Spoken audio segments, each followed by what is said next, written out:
Ndabaramukije mwese mukurikira kiganiro kuri kubuhora. Amazina yanje ni Ange Michel Muhaimana.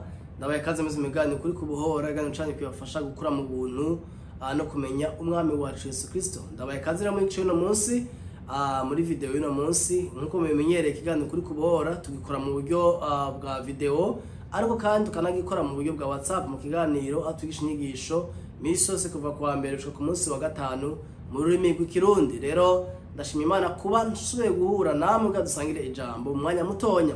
Uyu munsi ndashaka tuvugana byerekeye ijambo ry'Imana rivuga ku ubuzima budashira, la vie éternelle. Ubuzima budashira ni ubunyene. Rero Yesu ni ubuzima budashira.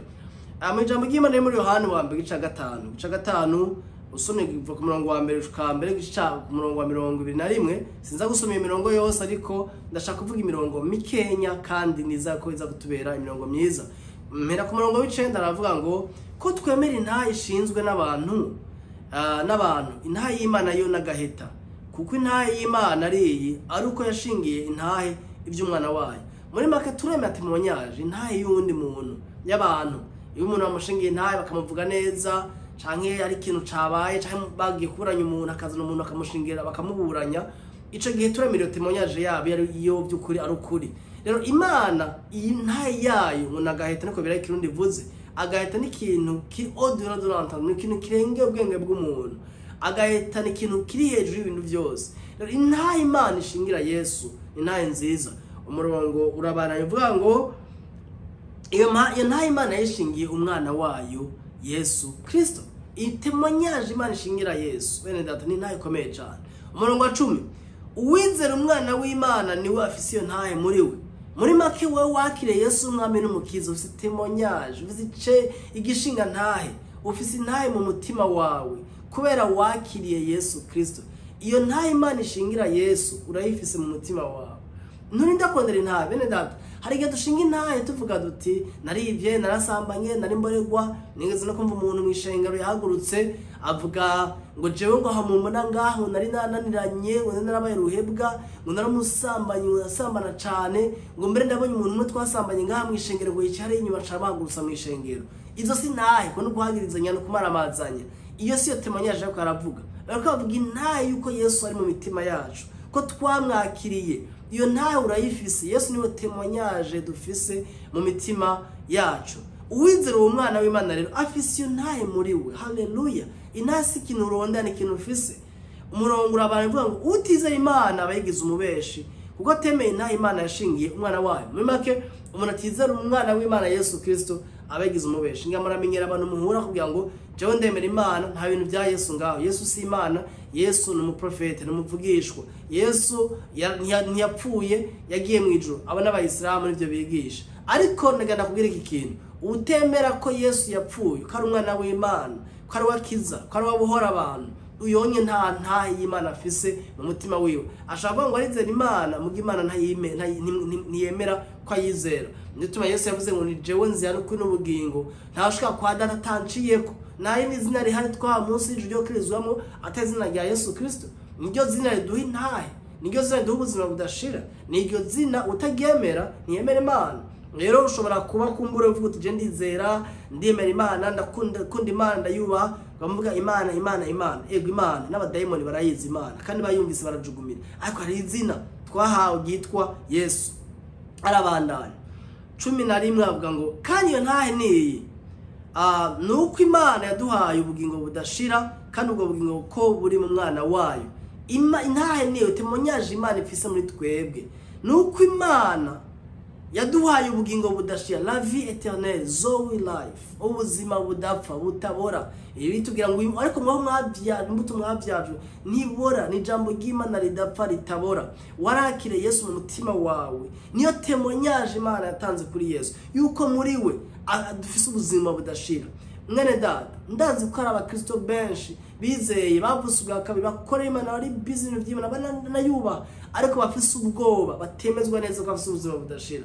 Iyo ntahe urayifise, iyo témoignage urayifise. Urafise Yesu muri wewe, urafise ubugingo budashira. Nuko Imana duhabwa ubugingo budashira, kandi ubwo bugingo buri mu mwana wayo, buri mu wundi muntu, mu wundi muntu muvugishwa wundi, ni muri mu kindi kintu. ntiburi muri Buddha, muri Bahaura, ntiburi muri Kibangwi, ntiburi muri Ngayi canke Kibirigiti, ntiburi muri indi mana, buri mu mwana w'Imana, muri Kristo Yesu. Arabananya tufise umwana wayo 12 niwe afise ubwo bugingo. Udafise umwana w'Imana ntafise ubwo bugingo. Biroroshe kumva, ufise Yesu mu mutima wawe urafise ubuzima budashira, ntuzopfa.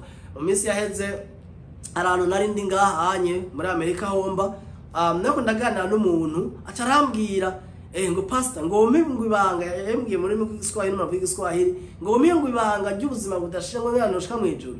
Sinamubwiye mbaga ninde akubwira nzoshika mu ijuru kandi nsanzwe nicayeyo. Yamba nayivuze mu buryo bw'inkuru turatwenga, ariko nari mvuze ikintu kiri muri Bibiliya kuko Abanyefeso 2 mu 5 tugira ngo tucenye na Kristo ahantu mu ijuru. Twebwe turi muri Kristo Yesu, tucenye na Kristo ahantu mu ijuru. Ahandi banye makosa ya 3:4 hatubwira yuko ubuzima bwacu bunyegajwe muri Kristo mu Mana ahantu mu ijuru, aho Yesu yicaye ibyo bw'Imana. Urumva yuko turafise ubuzima budashira. Si ikintu turodera, ubuzima budashira si umwanya, si gihe, si periode, si temps, si ikintu harura, si ikintu kitangible n'umuntu. Ni Yesu yabishize muri Kristo mu mwana wayo. Umviriza, ufise umwana w'Imana afise ubwo budashira. Udafise umwana w'Imana ntafise ubwo budashira. Nje tuma Abakristo damwe kuvuga ubutumwa bwiza. Ndazage tuvuga ubutumwa bwiza tukabaza abandi kumbure ko twavuze ibintu badashaka kumva. Kumbure bumva ngo tubacira imanza ko atizera Imana ngo tuyizere, ariko nuko biri. 13 rero mu ngandangirizeko ivyo ndabibandikiye mwebwe mwizeye izina ry'umwana w'Imana kugira ngo mumenye ko mufise ubugingo budashira. Ndabibandikiye mwebwe mwebwe mwizeye umwana w'Imana, ntarakabwira abantu batarizeye. Mwebwe mwizeye umwana w'Imana kugira ngo mumenye, mugira connaissance parfaite absolue, mugira kumenya neza mudakekeranya ko mufise ubugingo budashira, ubunyene nawe muri present, muri kubu. Ubuzima budashira ni kubu, buri muri kubu. Ni ikintu dufise, si ikintu tuzoronka twapfa, si ikintu tuzoronka twaja mu ijuru, si ikintu n'umuntu. Ubuzima budashira ni Yesu, Jesus Christ. Niwe tuvuga. Arabana 20 chavuga 20 ngo 20 kandi tuzi yuko umwana w'Imana yaje akaduha ubwenge, understanding, kumenya, gutahura. Ubwenge ngo tumenye ivyo iyukuri, kandi turi mu yukuri, turi mu mwana wayo Yesu Kristo. Iyo niyo Mana nyakuri n'ubugingo budashira. Yesu niwe Mana nyakuri n'ubugingo budashira. Mani majambo yoroshe. Ubuzima budashira n'umuntu ni Yesu Kristo. Ubuzima budashira bwama muri kubu ntibuhinduka. Biri tubwira Abaheburayo 13:8 ngo Yesu Kristo ko yararejo niko no munsi niko azohora. Iyo budashira ntahinduka. Mwibuke ko Yesu Imana yibwiye Mose mugira ngo izina ryawe yakamaze izina ryawe ndinde ugenda ubwete ndiho aya je suis ndiho muri kubu.